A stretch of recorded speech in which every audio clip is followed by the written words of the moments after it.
President Obama was in Sweden today meeting with Scandinavian leaders ahead of that G20 economic summit that starts Thursday in St. Petersburg, Russia. As Secretary of State John Kerry continued to make the case to U.S. lawmakers to back a U.S.-led strike against Syria, the president tried to shift the onus for military action away from the U.S. and onto world leaders everywhere. In the face of such barbarism, the international community cannot be silent, and that failing to respond to this attack would only increase the risk of more attacks, and the possibility that other countries would use these weapons as well. As the president tries to drum up support from the international community and Congress debates authorizing military action, Americans in the nation's heartland have their own opinions about U.S. involvement in Syria. In Oklahoma, many people express strong views about the U.S. getting involved in Syria's civil war. John Harwood joins us now from Midwest City, Oklahoma, where he asked residents there how they feel about the Syrian crisis. I know you have a lot of good stories to tell us, John. Susie, lots of conflicting pressures on lawmakers as they return next week on Syria and on budget and financial issues as well. We got a taste of them here in Oklahoma's 4th District.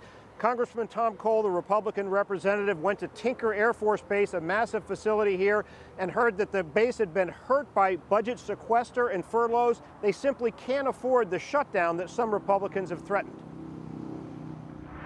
I don't know what you would do on the flying operations and how that would operate, especially if, you know, with the missions that they have to do, the nuclear mission that the Navy is responsible for on a day-to-day basis, the counter-drug, counter-operations that you have along with the North American defense. I'm not sure how you do that in a total shutdown.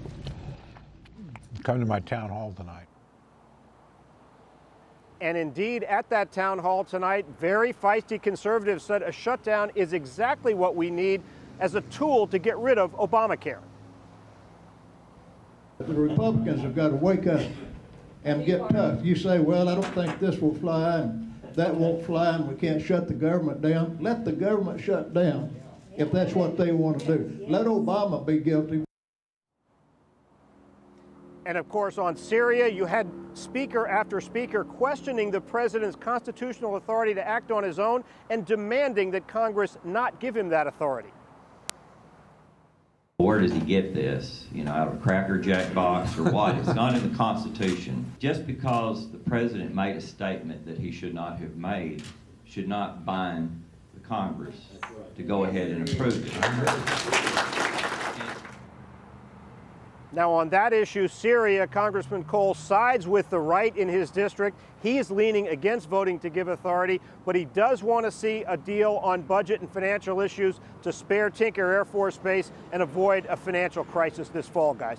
So, John, what exactly did the congressman say about how he's going to vote on Syria? And also, what did he say about President Obama? Is he going to win support for military action? He's leaning strongly against. He said he's going to listen to arguments over the next week, but he's going to be a very, very hard sell for the administration. He says he does think the president has a good chance of winning this vote. House Speaker Boehner, House Majority Leader Eric Cantor, both influential among Republicans, have come out and supported the president. That is a sign that he may be building some momentum in the House, but it's not a sure thing. Yeah, John, how close is this vote going to be? Because we've heard from both sides of the aisle, and a number of Democrats are saying that they're going to vote no. A couple of Republicans say they're going to vote yes. So how tight is it going to be?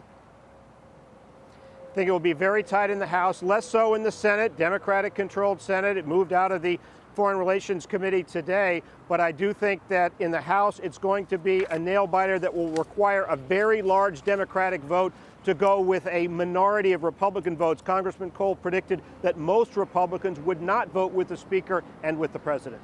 John Harwood. John, thank you so much.